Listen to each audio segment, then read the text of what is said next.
Okay, this is TempleOS 5-minute random code walkthrough, episode 13, and I'm your host, Terry Davis. So let's see where God takes us today. Alt-B,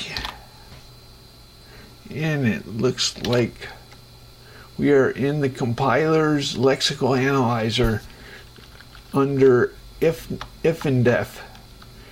So the compiler has a routine called lex, which is lex is almost the front of the pipe. You can imagine a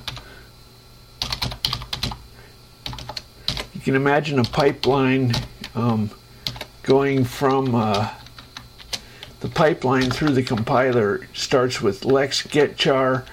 Then it goes into lex, then it goes into, let's say parsing,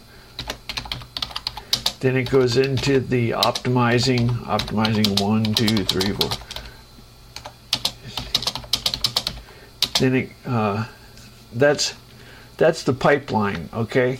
So lex is, let's take a look when we compile a statement. Let's go to an if statement. So lex returns tokens. This is checking if this is after it got an if. It's checking for a parenthesis in an if statement.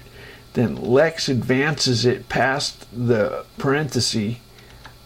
Then it parses an expression, checks for another parenthesis. Lex advances it past the parenthesis. So lex can also, you can also check the value.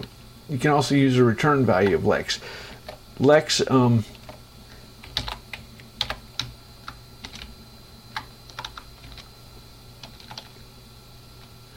get char feeds into lex. So what lex does is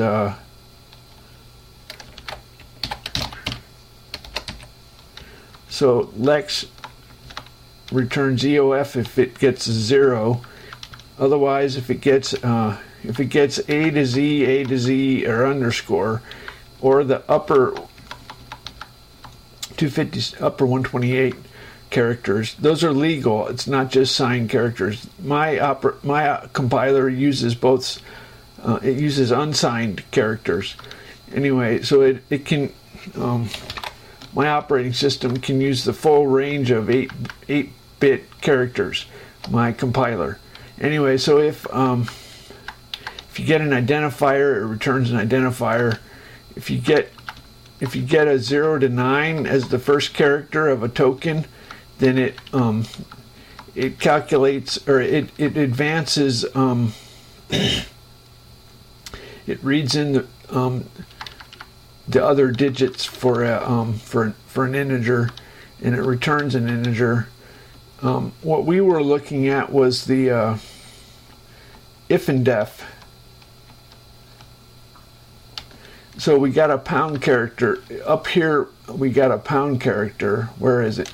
So if the main switch statement got a pound character, and then we checked for a token. We got a token. We got a keyword include. These are normally these are the pre-compiler pass, but in mine they're merged into the lex. I don't have a pre-compiler, so all the pre-compiler keywords are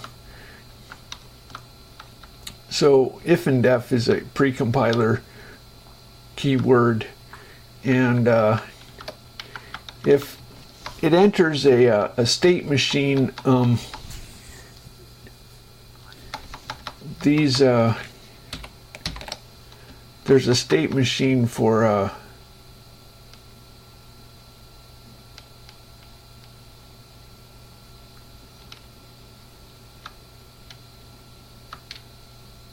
okay, I guess it's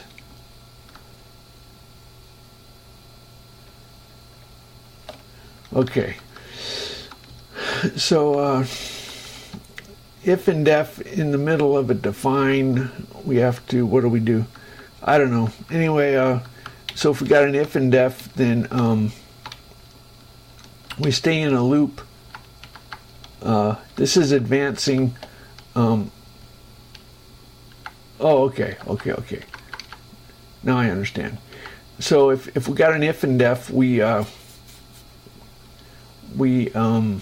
read a token. This is recursive. It calls itself. If the token is not an identifier, we bail out. If it is an identifier and it's in the table, it checks to see if the identifier is in the hash table. And if it is not in the hash table, we if and def, then we continue parsing normally. Lex, this goes into this continues the Lex loop. So it stays in this function in a loop. And however, if it is defined, then if and def's false. So if it is defined, we stay in a loop, parsing characters until we hit another pound. And if it's a, you can have nestled ifs, pound ifs. So it has, this J is the depth that it's nestled for. So we scan, we read those characters, and finally when we get a pound, when we get a pound, we lex the token to get the pound keyword. And if it's an else, or we're back to 1, if it's an else and we're back to 1, then we break. And when we break,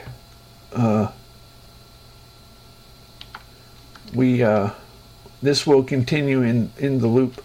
So what we did, we just scanned in all the characters that until we finish the if and def, and it handles reading ifs and def. It handles nestled ifs, or nestled pound ifs. Okay.